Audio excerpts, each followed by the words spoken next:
Hello, and welcome to the third episode of Analyzing Fathers. The purpose of this series is to break down and look at fathers, both good and bad, and to see what, if anything, we as fathers can learn from them. Today, we will be talking about the third father from the King of the Hill series and taking a look at the parenting of Dale Gribble. Dale Alvin Gribble is the exterminator, bounty hunter, although terrible at the job, chain smoking, gun fanatic, conspiracy theorist neighbor, and best friend of Hank Hill, Bill Dauterive, and Jeff Boomhauer. Dale was born July 11th, 1953. He's about 5'10", skinny, with hair that is balding, though he keeps that fact well hidden by constantly wearing a trucker cap.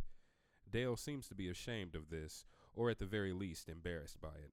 Calling Dale a sadist would be too much, but on numerous occasions he is shown to intentionally cause trouble for others simply for his own pleasure. For example, at the Strickland Propane Grill Stravaganza, Dale overheard Hank telling Buck Strickland that they had run out of the special grill. Dale, for no reason at all, immediately begins to rally the customers to angrily protest, causing much trouble. Dale is often caught up in his ridiculous conspiracy theories.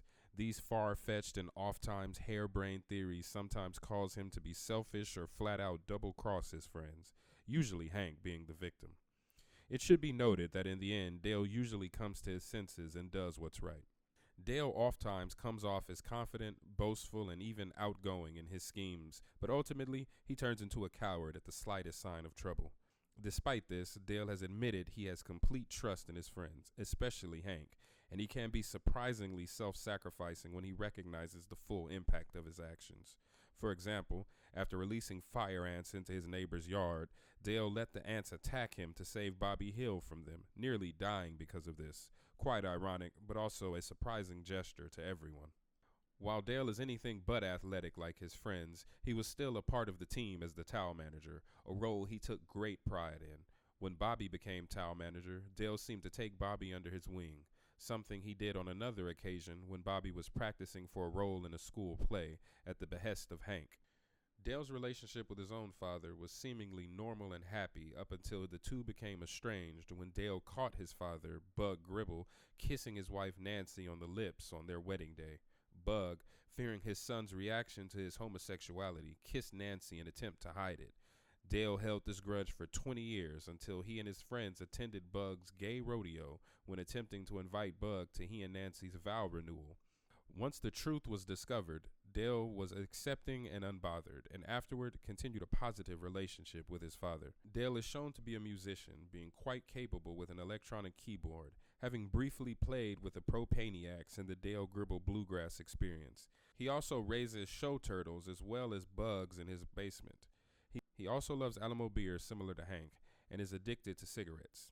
Dale is highly suspicious of the government and most people in general, often betraying his close friends because of some ridiculous notion he got in his head. Dale has set up extensive monitoring equipment all over his house and seemingly the entire neighborhood through which he keeps constant surveillance on his neighbors and friends. He refuses to sign any government documents and often uses the alias Rusty Shackelford or Sparky Wilson in place of his own name. Despite this, Dale is unaware of his wife's love affair of some 15 years with her supposed healer, John Redcorn. It's possible that Dale is purposely ignoring that fact due to Nancy taking care of him, or he is ignorant of it because he believes John Redcorn is gay. In truth, I believe it's due to Dale's trusting nature. He holds the utmost trust in his family, so much so that he even blames himself for Nancy's supposed chronic migraines and issues that cause her to need John Redcorn's, quote, healing. Surprisingly, his blame of himself and subsequent effort to do right by Nancy was the catalyst for her to end her affair and dedicate herself to Dale truly. Dale is ridiculously trusting, to the point that he seems simple. For example, in one episode, Hank betrayed Dale's trust, causing Dale to go through a broken phase and distance himself from Hank, despite having betrayed Hank on numerous occasions before. Dale may display a shallow demeanor towards most people, but he is fiercely devoted to his wife and son, seemingly unaware that Joseph is in fact the son of John Redcorn. An oddity, considering Dale's paranoia, yet telling of his trusting nature of his loved ones. Dale is extremely proud of his son Joseph. He is highly generous and supportive, especially of Joseph's athletic prowess and strong build, something Dale admitted to never having. Dale is exceedingly attentive to Joseph's needs and his feelings and never shies away from expressing his affection for his son, a stark contrast to Hank's parenting of Bobby. Dale is shown to be the primary parent to Joseph while Nancy is having an affair, and is usually who Joseph turns to when he's in trouble. Joseph is shown to have very little conflict with his father and rarely needs to rebel against him, likely due to Dale's emotional availability and acceptance of his son's activities and tendencies. When Joseph hit puberty, the two of them drifted apart as Dale feared his son's growing prowess. Dale started to somewhat bully him, causing Joseph to run away, though he only made it a block or two away.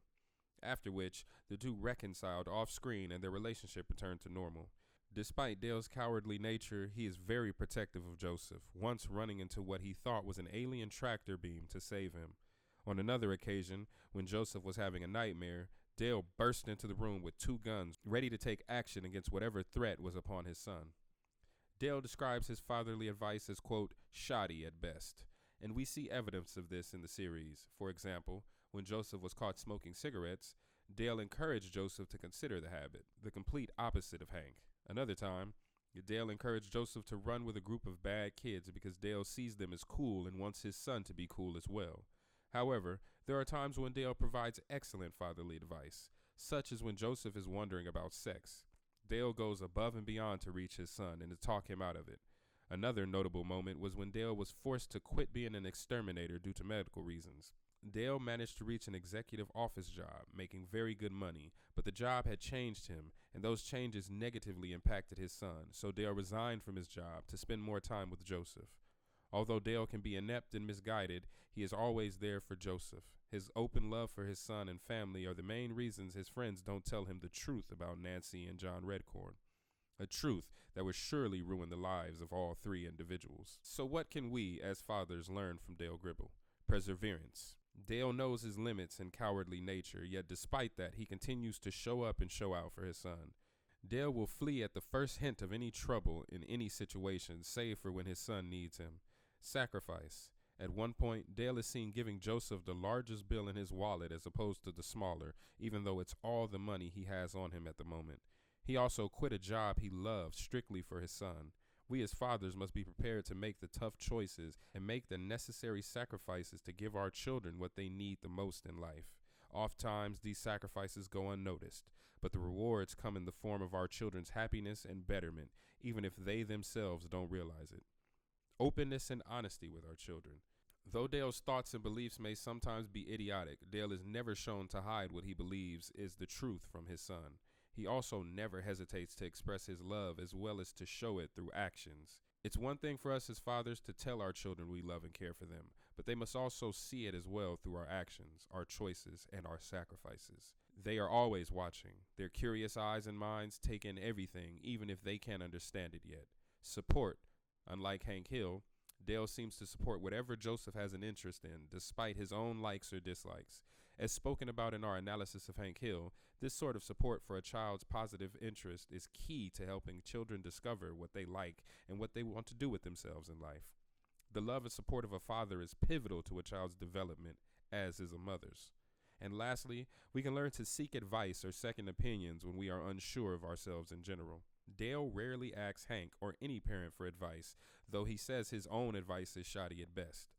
Had he done this, he might not have encouraged Joseph to smoke cigarettes or run with the bad kids. Taking advice is never a negative thing. Had Dale listened to Hank, he wouldn't have encouraged Joseph to break into a zoo and harm an animal, something John Redcorn ended up preventing. Listening to others in our same position can help us to see the misgivings, or to affirm the truth in our thoughts and plans for our kids. Dale Gribble is many things, but chief amongst them, he is a surprisingly good father.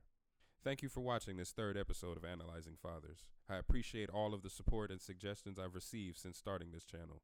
Please like and subscribe to be notified for future releases, and comment below any fathers you'd like to see analyzed on this channel. I know I said in the previous video that this would be the end of our time with King of the Hill, but I was wrong.